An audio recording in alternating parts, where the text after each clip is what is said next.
Alright, beautiful sunny day. We got the Rxp out and we are going to tackle the intake manifold. We're doing the full mod with the with the helper plate to keep it from blowing apart at the seam, and we're going to drill it with this Ruthless kit, and we're going to get rid of the spark arrestor inside the intake manifold. So this job here isn't for the weak of heart. This one's a pretty deep one. We got to take the fuel system off, we got to take the computer out, we got to undo all this wiring, we got to get our intake pipe off the throttle body, and once we get all that stuff off and everything's free floating, then we'll actually unbolt the intake manifold from the motor. So the first thing we did was we cut all these clips off the wire harness, so we'll be able to unplug and move this stuff, and that's going to be our first procedure. And then the next procedure is going to be the computer and the fuel rail, getting that out of the way. So stay tuned, this is going to be a good one. Alright, so we've got the fuel system off. We just laid it up here like so. Super lot of zip ties. I must have 15 or 20 zip ties there busted all together. Some of them are quite difficult to get at. Our next step is to get the intake pipe off of the throttle body, and then everything is free floating there other than my map sensor, I believe, here in the end of the intake. That's got to be disconnected. And we used a T27 to remove the computer, and we used a Torx, what friggin' size is that, E8. Did our injectors, and I believe it's the same size for the intake bolts.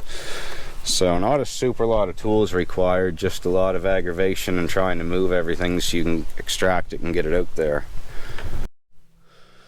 Alright guys, the intake is off of this beast. Couple things I want to note for you when you're doing this. The intake tends to stick to the ports even with the bolts out. And the other thing is it locks on this oil filler tube, so make sure that you don't just go ripping and tearing and bend that and break it off down here in the crank. And while I got this off, I'm going to spray this up with some good fluid and stuff to try to make it last and not do this as much. But we've got the intake off. It actually wasn't too bad to get out, other than cutting all those stupid wire ties. And whoops, here we have it. So what we're going to be doing is we're going in through this end with the hole saw, and we're going to be using Dave's kit to do so. We're going to come over here in the shade where a fella can work and not die of heat. And we're going to be doing the intake girdle mod. And we're going to be boring this hole and doing this spark arrestor job. So stay tuned step by step. First thing I'm going to do is get the sensor out and get this tool set up and lined up and fastened. Show you how to do that, and then we're going to be ready to start drilling. Alright, so first step guys is we want to get our sensor out, which is the same Torx we've been using, T27. And once we get that sensor out, Dave supplies you with this awesome little alignment plate that there's a hole here and a hole here, and that's what these screws thread into and get you set up before you even start drilling. So again, I can't stress enough how good the fitment and everything is from all the parts I've been using from Dave so far. Like it's phenomenal. So we are now to that point where you say, here we go, this is a one-shot deal. So I'm gonna start drilling and hope this works out. Alright, so our intake is drilled. We went beyond the point of no return. So now this is the spark arrestor foolishness, and we got to try to pull that out. I'm hoping we can just maybe hook on it with pliers and give it a yank. I'm not sure, but once I get it out, I'll tell you how I did it. Alright, this is friggin' crazy, guys. Look at the size of this thing. It's like a big oil air filter wannabe piece of dog shit that shouldn't be in your intake.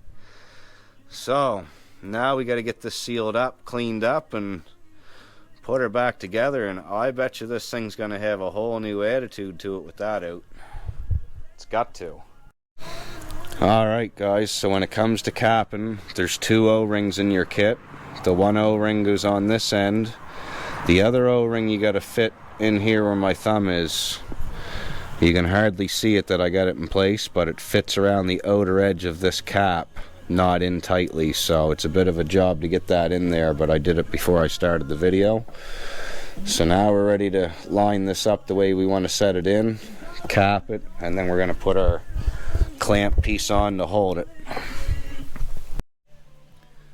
Alright, so for Dave's cap, you're going to need a 3/16 Allen key, and you want to tighten it until the seam comes completely together.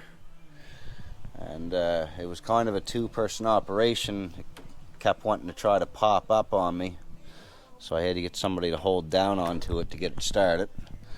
Now our next step is the intake girdle, which is going to go on this front edge here. So we're going to get that geared up and get that installed as well. Alright, so the intake is complete, fully modified by Ruthless Racing, and I'm pretty sure he might be one of the only companies that offers this intake girdle. I might be wrong, but his is definitely the nicest.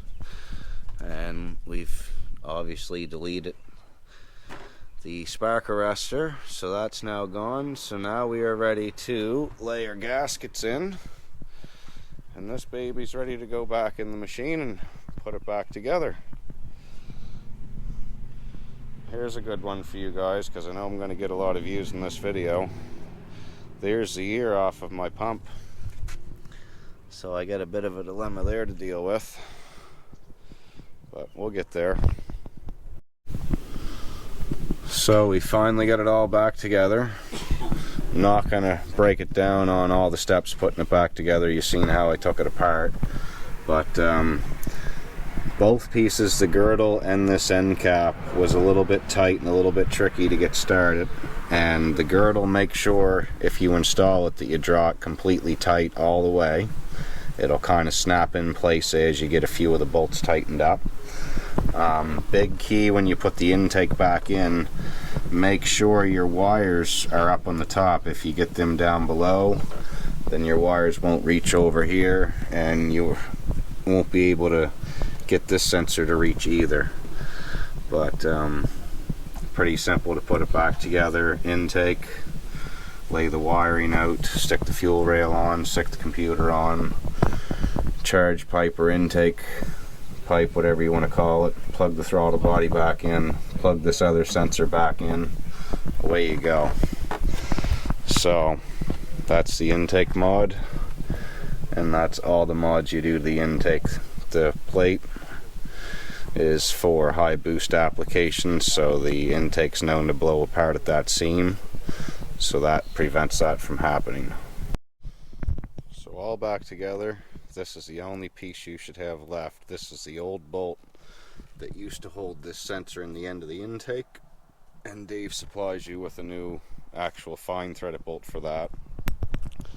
And also I decided to yank this piece of trash out of the way while I was in there too and get that out of there. So the job's done. Now we just wait for testing, but this is supposed to give another 100 to 150 RPM and another PSI a boost, so this should work really well with the new tune that's onto it now.